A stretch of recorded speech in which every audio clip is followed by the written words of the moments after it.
അസ്സലാമു പ്രിയ കൂട്ടുകാരെ, ഇന്ന് ഞാൻ നബിദിനത്തിന് പറയാൻ പറ്റിയ ഒരു കഥയുമായിട്ടാണ് വന്നത്. കഥയുടെ പേര് മുത്തുനബിയും പെരുങ്കള്ളനും. മുത്തുനബി സല്ലല്ലാഹു അലൈഹി വസല്ലമയുടെ കാലത്തെ മഹാനുണയനും പെരുങ്കള്ളനുമായിട്ടുള്ള ഒരാളുണ്ടായിരുന്നു. മദ്യപാനം, പിടിച്ചുപറി, അടിപിടി മുതലായ എല്ലാ ദുശീലങ്ങളും അയാൾക്കുണ്ടായിരുന്നു. അങ്ങനെയിരിക്കെ മദീനയിൽ മുത്തുനബി സല്ലല്ലാഹു അലൈഹി വസല്ലമയെ സന്ദർശിക്കാൻ ആളുകളെത്തി. കൂട്ടത്തിൽ അയാളും ഉണ്ടായിരുന്നു.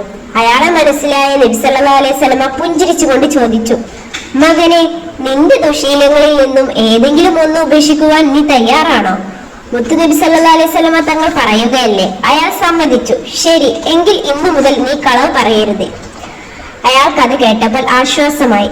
മോഷണവും പിടിച്ചുപറിയും നിർത്താൻ പറഞ്ഞില്ലല്ലോ, ഇനി ഒരിക്കലും നുണ പറയില്ലെന്ന് ഞാനിതാ ഉറപ്പു തരുന്നു. ഇത് സത്യം, അയാൾ ശപഥം ചെയ്തു. എന്നാൽ അതോടെ അയാൾക്ക് പ്രശ്നമായി. മുത്തുനബി സല്ലല്ലാഹു അലൈഹി വസല്ലമയുടെ അടുത്തു നിന്നും തിരിച്ചു വരുന്ന വഴിയിൽ ഒരു വലിയ ഈന്തപ്പന തോട്ടം കണ്ടു. ഹായ്, പഴുത്തു പാകമായ ഈന്തപ്പനകൾ, നല്ല കോളരച്ചിൽ തന്നെ. ഇന്ന് രാത്രി എല്ലാം അടിച്ചു മാറ്റണം. അങ്ങനെ തീരുമാനിച്ചാണ് അവിടെ നിന്നും നടന്നത്. മുത്തുനബി സല്ലല്ലാഹു അലൈഹി വസല്ലമ മോഷ്ടിക്കരുത് എന്ന് പറഞ്ഞില്ലല്ലോ. പക്ഷെ പെട്ടെന്ന് ഉയർന്നു വന്ന മറ്റൊരു ചിന്ത ആ മനസ്സിനെ അസ്വസ്ഥനാക്കി. നാളെ ആരെങ്കിലും ചോദിച്ചാലോ മോഷ്ടിച്ചില്ലേ എന്ന് പറയാൻ പറ്റില്ല, കള്ളമാകുമല്ലോ. കള്ളം പറഞ്ഞാൽ നബി സല്ലല്ലാഹു അലൈഹി വസല്ലമ തങ്ങൾ ശപിക്കും. സത്യം പറഞ്ഞാൽ ശിക്ഷ അനുഭവിക്കേണ്ടി വരും. എന്ത് ചെയ്യണം? മോഷ്ടിക്കണോ വേണ്ടയോ? അയാൾ ധർമ്മസങ്കടത്തിലായി. അയാൾ കുറെ ആലോചിച്ചു. ഒടുവിൽ മോഷ്ടിക്കേണ്ട എന്ന് വെച്ചു.